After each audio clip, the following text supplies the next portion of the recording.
Hey guys, I'm trapped here in Vegas, stranded, alone, with just this pool and hot tub to comfort me. Let's do some learning. Well, hey guys, I just got out of the hot tub, so I think I should towel off before we start learning. Just give me a sec.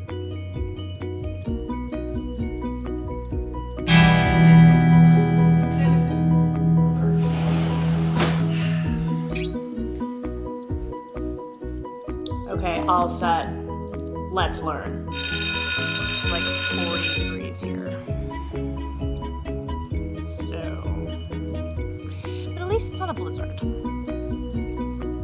I thought we would take part one of today's lesson under the palm trees. You are welcome. Okay, everybody get ready.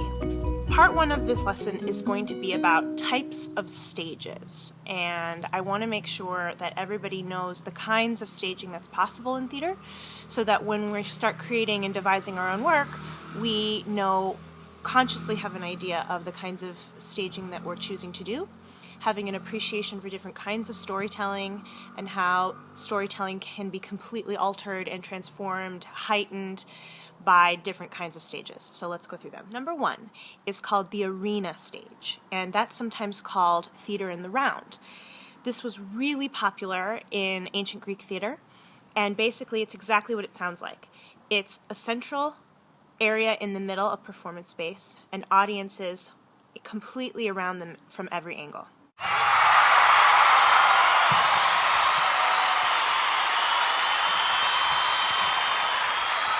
One of the disadvantages of this kinds of staging is that there's no tall scenery, because if you have tall scenery at any point in the stage, someone will not be able to see the action. So the emphasis is much more intimately on the text and the story and the actors themselves. Entrances and exits happen down long, thin corridors along the circle called vomitoriums, or also called voms. Oftentimes when you see people entering in a football game and you see them coming down the big corridor, those are actually also called vomitoriums in an arena. But that leads off to the offstage and backstage areas. It's where quick changes happen. And there's no true backstage in a arena stage scenario. It usually happens under or above. The great thing about arena staging is that it's, some would argue, the most intimate of all the staging.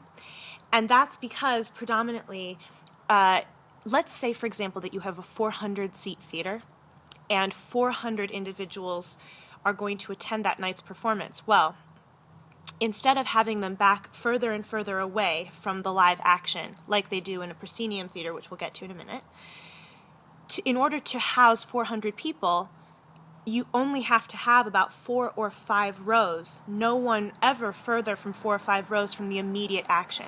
So, it's incredibly intimate. Even though you can't see every single thing from every single angle, you feel as if you're participating inside the theatrical experience itself.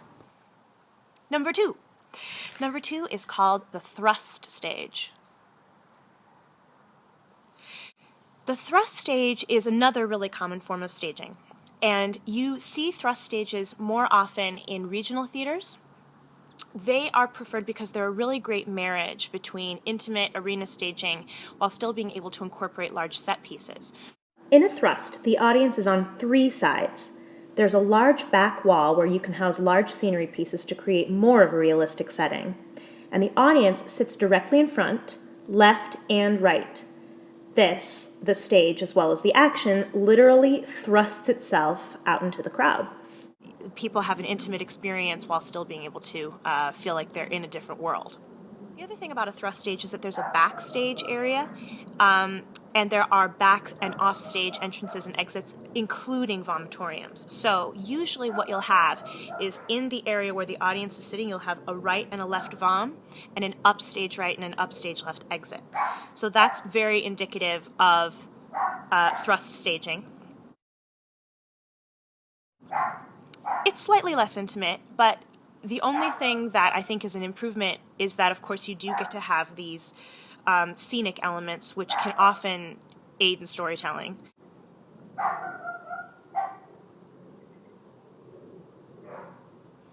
It's slightly less intimate, but I think you trade it for having the ability to create a sort of theatrical world. I'm teaching here. A contemporary example is actually a throwback. This was the stage utilized by the Elizabethans in Shakespeare's day, and Marlowe and Johnson, and please read other Elizabethan playwrights, thank you very much. Anyway, if you go to the Globe in London today, you can see a physical recreation of Shakespeare's Globe, with tiers of audiences around the edges, but mostly the punters stand around 3/4 of the stage, which thrusts out into the crowd. You can also see thrust stages in many regional theaters across the country and the world. 10 points if you can spot Al Silbs here in a thrust production of Fiddler on the Roof. 3. Number 3 is called the Traverse Stage, and it's often also called the Alley Theater or the Corridor Theater. It has those names because of its very specific shape. In a Traverse Theater, the audience is on two sides. The quickest image that can come to mind to describe that is a fashion show.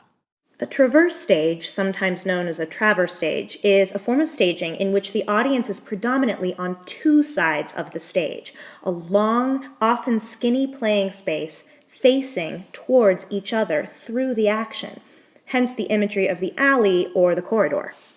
Oftentimes people will use traverse storytelling because of its sort of dual, dichotomous, one side and the other, for stories that have to do with very clear choices like right and wrong, black and white, very straight down the middle types of choice where just the staging alone can present the types of questions that want to be addressed from the production to the audience. A contemporary example you can see today in this type of staging is a theater in Edinburgh actually called the Traverse Theater. Now, the Traverse, as they call it there, focuses mainly on new writing, but they have 3 different spaces, all with different shapes, one of them which is the Traverse staging. The most common, number 4, is of course the proscenium staging, sometimes called the picture portrait staging, all that. This, of course, is most famous for big Broadway and West End houses, big productions. The audience is, of course, on one side, and the effect of the building is actually that the stage and the audience are 2 separate buildings connected by an invisible wall. The best thing about proscenium staging is you can use a huge amount of scenery to create almost any world. It's like peeking into a window from the outside into another universe. Plus, the production has much more control over what the audience does and does not see. So you can really push the boundaries of what's possible by using endless theatrical effects to tell a story. The trade-off, of course, is that you do lose intimacy, and it's impossible to really have people see everything when they're seated viewing downward, and there is a limitation because they usually only see things that happen in the front quarter of the stage most clearly. And additionally, of course, the further and further away the rows in the orchestra go, the further and further away they are from the action. So there is a trade-off. You don't have to look far to find these theaters. They're everywhere across the country. Some of them are some of the oldest theaters in the whole world, going back to vaudeville and variety shows. And practically every theater on Broadway. You can find this. So number 5 is sort of summing something up. This is called site-specific theater, and I'm sure you've heard of this. This is being really revived now and becoming very popular in all theatrical forms of performance art. What is site-specific theater exactly? It's basically defined as any type of theatrical production designed to be performed at a unique and specially adapted location other than a conventional theater. So there are a couple of criteria. First, the space may be totally untheatrical, like a hotel or a garage or somebody's house, or it can simply be an unconventional space, let's say a production of As You Like It set in a forest.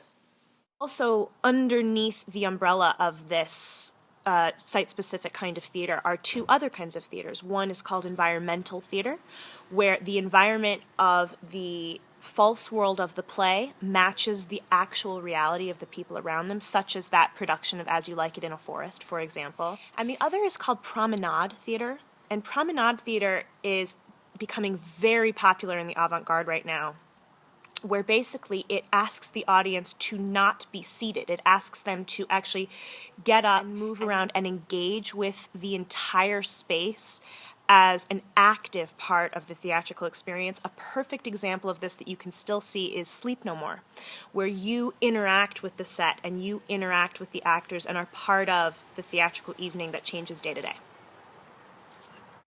A black box has the capability of encompassing all the different kinds of staging inside of it. So it's an incredibly malleable, versatile way to stage things, and they became very, very popular in the 1960s and 70s when low-cost experimental theater was being actively practiced all the time. So what is a black box exactly? Usually a square room painted with black walls, and there's no defined stage. So what's wonderful about that is that you can create a three-sided stage. You can create a traverse. You can do theater in the round, or you can create a proscenium all within one box. They're very popular at universities. I do believe we have our class in one every single day for this exact reason. They're able to be very versatile and meet the needs of productions anytime they choose.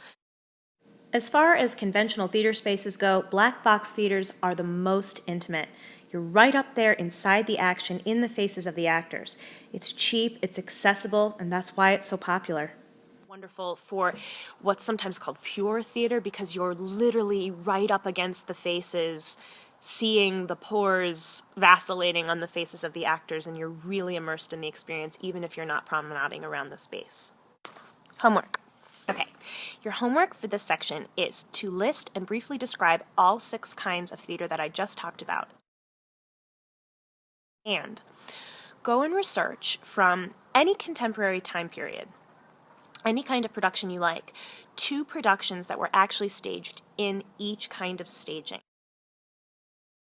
It's going to take a little bit of Googling for some of those kinds of theater, like specifically the Traverse, but look in Europe, you'll find it, okay?